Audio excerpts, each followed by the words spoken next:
ಹೀಗೆ ಮಾಡಿ ಒಂದು ರೊಟ್ಟಿ ತಿನ್ನೋರು ಕೂಡ 3 ರೊಟ್ಟಿ ತಿನ್ನೋದಂತೂ ಪಕ್ಕ. ಬನ್ನಿ ಹಾಗಿದ್ರೆ ಇದನ್ನು ಯಾವ ರೀತಿ ಮಾಡೋದು ಅಂತ ನೋಡ್ಕೊಂಬರೋಣ. ಮೊದಲಿಗೆ ನಾನಿಲ್ಲಿ 1 ಬೌಲ್ ಆಗೋಷ್ಟು ಅಕ್ಕಿ ಹಿಟ್ಟನ್ನು ನಾನಿಲ್ಲಿ ಸೇರಿಸ್ಕೊತಾ ಇದ್ದೀನಿ. ನೀವು ನಿಮಗೆ ಎಷ್ಟು ಪ್ರಮಾಣದಲ್ಲಿ ಅಕ್ಕಿ ಹಿಟ್ಟು ಬೇಕೋ ಅಷ್ಟನ್ನು ನೀವಿಲ್ಲಿ ಸೇರಿಸ್ಕೋಬೋದು. ನಾನು ಇದಕ್ಕೆ ತುರಿದಿರ್ತಕ್ಕಂಥ ಮೂಲಂಗಿ, ಹಾಗೆ ಕ್ಯಾರೆಟ್, ಹಾಗೆ ನವಿಲುಕೋಸು, ಹಾಗೆ ಕಟ್ ಮಾಡಿ ಇಟ್ಕೊಂಡಿರ್ತಕ್ಕಂಥ ಕೊತ್ತಂಬರಿ ಸೊಪ್ಪು, ಹಾಗೆ ಈರುಳ್ಳಿ, ಹಸಿಮೆಣ್ಸಿನ್ಕಾಯಿ, ಇದಿಷ್ಟು ತರಕಾರಿನ ನಾನಿಲ್ಲಿ ಸೇರಿಸ್ಕೊತಾ ಇದ್ದೀನಿ. ನಿಮಗೆ ಆಪ್ಷನಲ್ ಬೇರೆ ಇನ್ಯಾವುದಾದ್ರೂ ತರಕಾರಿ ಬೇಕು ಅಂದರೆ ನೀವಿಲ್ಲಿ ಆ್ಯಡ್ ಮಾಡ್ಕೋಬೋದು. ಇದಕ್ಕೆ ನಾನು ಇವಾಗ ರುಚಿಗೆ ತಕ್ಕಷ್ಟು ಉಪ್ಪು, ಹಾಗೆ 2 ಸ್ಪೂನ್ ಆಗೋಷ್ಟು ಜೀರಿಗೆನ ಸೇರಿಸ್ಕೊತಾ ಇದ್ದೀನಿ. ಜೀರಿಗೆ ಹಾಕೋದ್ರಿಂದ ತುಂಬಾ ಒಳ್ಳೆ ಫ್ಲೇವರ್ ಬರುತ್ತೆ. ಹಾಗಾಗಿ ಇದಿಷ್ಟನ್ನು ಸೇರಿಸಿದ ನಂತರ ಕೈಯಿಂದ ಒಂದು ಸತಿ ನಾನಿಲ್ಲಿ ಚೆನ್ನಾಗಿ ಮಿಕ್ಸ್ ಮಾಡ್ಕೊತಾ ಇದ್ದೀನಿ. ಆ ಅಕ್ಕಿ ಹಿಟ್ಟಿಗೆ ಪ್ರತಿಯೊಂದು ತರಕಾರಿನೂ ಕೂಡ ಚೆನ್ನಾಗಿ ಹೊಂದ್ಕೋಬೇಕು. ಅಲ್ಲಿ ತನಕ ನಾವು ಇದನ್ನು ಕೈಯಿಂದ ಚೆನ್ನಾಗಿ ಕಿವುಚಿ ಸೇರಿಸ್ಕೋಬೇಕಾಗುತ್ತೆ. ನಾನು ಇಲ್ಲಿ ನೀರನ್ನು ಸೇರಿಸ್ದೆ ಹಾಗೆಯೇ ಹಿಟ್ಟನ್ನು ಚೆನ್ನಾಗಿ ಮಿಕ್ಸ್ ಮಾಡ್ಕೊತಾ ಇದ್ದೀನಿ. ಯಾಕಂತಂದರೆ ನಾವು ಈ ರೀತಿ ಕಿವುಚೋದ್ರಿಂದ ಈರುಳ್ಳಿಲಿರ್ತಕ್ಕಂಥ ನೀರಿನ ಪ್ರಮಾಣ ಎಲ್ಲ ಬಿಡುತ್ತೆ. ಹಾಗಾಗಿ ಇವಾಗ ಸ್ವಲ್ಪನೇ ಚೆನ್ನಾಗಿ ಕುದೀತಾ ಇರುವಂಥ ನೀರನ್ನು ನಾನಿಲ್ಲಿ ಸ್ವಲ್ಪನೇ ನೀರನ್ನು ಸೇರಿಸ್ಕೊತಾ ಒಂದು ಸ್ಪೂನಿನ ಸಹಾಯದಿಂದ ಚೆನ್ನಾಗಿ ಇದನ್ನು ಮಿಕ್ಸ್ ಮಾಡ್ಕೊತಾ ಇದ್ದೀನಿ. ಯಾಕಂತಂದರೆ ನೀರು ಬಿಸಿ ಇರುತ್ತೆ, ಕೈ ಹಾಕೋದಕ್ಕೆಲ್ಲ ಹೋಗಬೇಡಿ. ಈ ರೀತಿ ಬಿಸಿನೀರಿಂದ ಕಲಸೋದ್ರಿಂದ ರೊಟ್ಟಿ ಎಷ್ಟೊತ್ತಿಟ್ಟರೂ ಕೂಡ ಸಾಫ್ಟಾಗೇ ಇರುತ್ತೆ, ಬೇಗ ಗಟ್ಟಿ ಆಗೋದಿಲ್ಲ. ಹಾಗಾಗಿ ನಾನಿಲ್ಲಿ ಬಿಸಿನೀರನ್ನು ಉಪಯೋಗಿಸ್ಕೊಂಡು ಕಲಿಸ್ಕೊತಾ ಇದ್ದೀನಿ. ನೀರು ಸ್ವಲ್ಪ ಬಿಸಿ ಇರೋದ್ರಿಂದ ಸ್ಪೂನಿಂದ ಒಂದು ಸತಿ ಚೆನ್ನಾಗಿ ಮಿಕ್ಸ್ ಮಾಡ್ಕೊತಾ ಇದ್ದೀನಿ. ಇವಾಗ ಸ್ವಲ್ಪ ಬಿಸಿನೂ ಕಡಿಮೆ ಆಗಿದೆ. ಇವಾಗ ಮತ್ತೊಂದು ಸತಿ ಕೈಯಿಂದ ಚೆನ್ನಾಗಿ ಕಿವುಚಿ ಕಲಿಸ್ಕೊತಾ ಇದ್ದೀನಿ. ನೀರನ್ನು ಸ್ವಲ್ಪನೇ ನೋಡಿ ಸೇರಿಸ್ಕೊಳ್ಳಿ.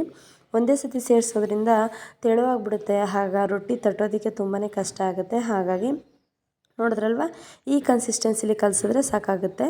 ಇವಾಗ ಇದನ್ನು 1-2 ನಿಮಿಷ ಹಾಗೆ ಬಿಡ್ತಾ ಇದ್ದೀನಿ.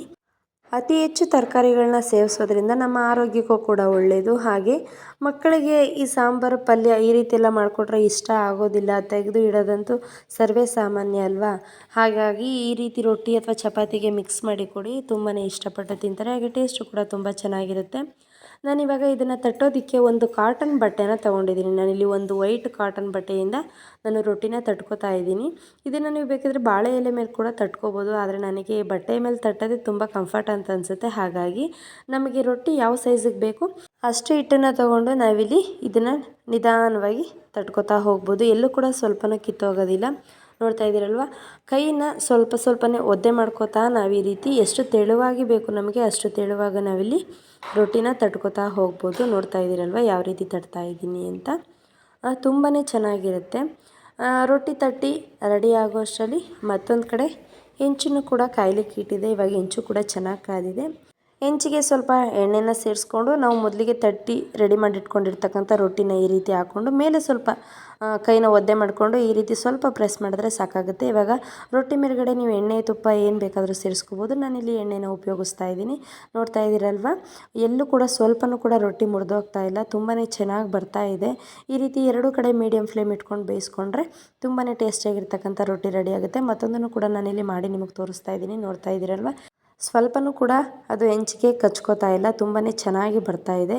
ಈ ರೀತಿ 2 ಕಡೆ ಗೋಲ್ಡನ್ ಬ್ರೌನ್ ಬರೋ ತನಕ ನಾವು ಇದನ್ನು ಬೇಯಿಸ್ಕೊಂಡ್ರೆ ಸಾಕಾಗುತ್ತೆ. ಆದಷ್ಟು ಇದನ್ನು ಮೀಡಿಯಮ್ ಫ್ಲೇಮ್ನಲ್ಲಿ ಬೇಯಿಸಿ ನಾನು ಇದನ್ನು ಕಾಯಿ ಚಟ್ನಿ ಜೊತೆ ಸರ್ವ್ ಮಾಡ್ತಾ ಇದ್ದೀನಿ. ಈ ರೆಸಿಪಿ ನಿಮಗೆಲ್ಲ ಇಷ್ಟ ಆಗಿದೆ ಅಂತ ಅನ್ಕೋತಾ ಇದ್ದೀನಿ. ದಯವಿಟ್ಟು ಯಾರೆಲ್ಲ ನನ್ನ ಚಾನಲ್ನ ಸಬ್ಸ್ಕ್ರೈಬ್ ಮಾಡ್ಕೊಂಡಿಲ್ಲ ಸಬ್ಸ್ಕ್ರೈಬ್ ಮಾಡ್ಕೊಳ್ಳಿ.